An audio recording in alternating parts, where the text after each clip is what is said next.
नमस्कार, मैं हूं आलोक शुक्ला और आप देख रहे हैं वर्ल्ड न्यूज सर्विस। शुरू करते हैं खबरों का सिलसिला आज की बड़ी हेडलाइन से। लोकसभा चुनाव के लिए बीजेपी का क्लस्टर प्लान। 144 सीटों पर पीएम मोदी कर सकते हैं मेगा रैली।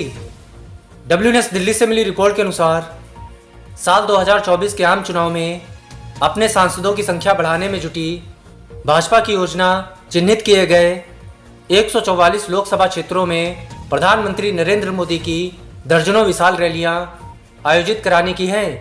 इन 144 लोकसभा सीटों में से अधिकांश पर साल 2019 के लोकसभा चुनाव में पार्टी को हार का सामना करना पड़ा था। सूत्रों ने शनिवार को कहा कि पार्टी ने इन सीटों पर अपनी संभावना बढ़ाने के लिए क्लस्टर योजना तैयार की है। चुनाव आयोग ने फ्रीज किया शिवसेना का सिंबल। उद्धव ठाकरे या एकनाथ शिंदे नहीं चला पाएंगे तीर कमान।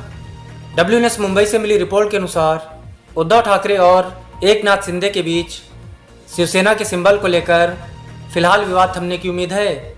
चुनाव आयोग ने दोनों ही गुटों को शिवसेना के चुनाव चिन्ह धनुष और तीर का प्रयोग करने पर अंतरिम रोक लगा दी है। चुनाव आयोग ने यह फैसला होने वाले उपचुनाव को लेकर लिया है।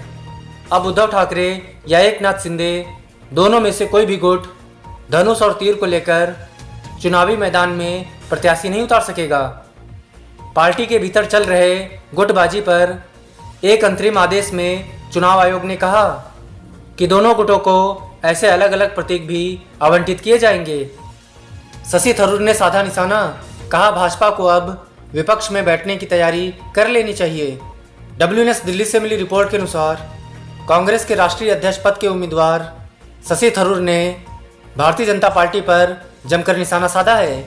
शशि थरूर ने एक प्रेस कॉन्फ्रेंस के दौरान कहा कि भाजपा को विपक्ष का हिस्सा बनने की तैयारी कर देनी चाहिए, क्योंकि 2024 के बाद उन्हें वहीं बैठना पड़ेगा। इसके अलावा उन्होंने कहा कि कांग्रेस को बदलाव की ज़रूरत है और मुझे लगता है कि मैं ही बदलाव का कारण बनूंगा।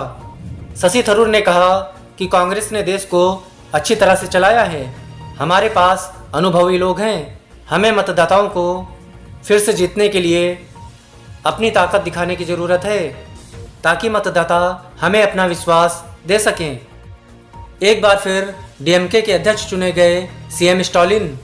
आम परिषद की बैठक में हुआ फैसला।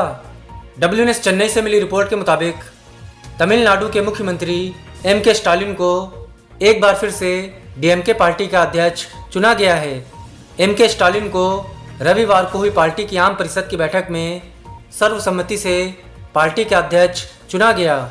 पार्टी सूत्रों के अनुसार नवगठित आम परिषद की बैठक में M.K. स्टालिन को पार्टी के शीर्ष पद के लिए निर्विरोध निर्वाचित घोषित किया गया। भारत ने दक्षिण अफ्रीका से जीता दूसरा वनडे मैच। 1-1 की बराबरी पर पहुंची सीरीज। WNS दिल्ली से मिली रिपोर्ट के मुताबिक भारत ने श्रेयस अय्यर के शतक और ईशान किशन के अर्धशतक की बदौलत दक्षिण अफ्रीका को दूसरे वनडे मैच में रविवार को 7 विकेट से हराकर 3 मैचों की सीरीज 1-1 से बराबर कर ली है। दक्षिण अफ्रीका ने भारत के सामने 289 रन का लक्ष्य रखा था, जिसे भारत ने 45.5 ओवर में ही हासिल कर लिया।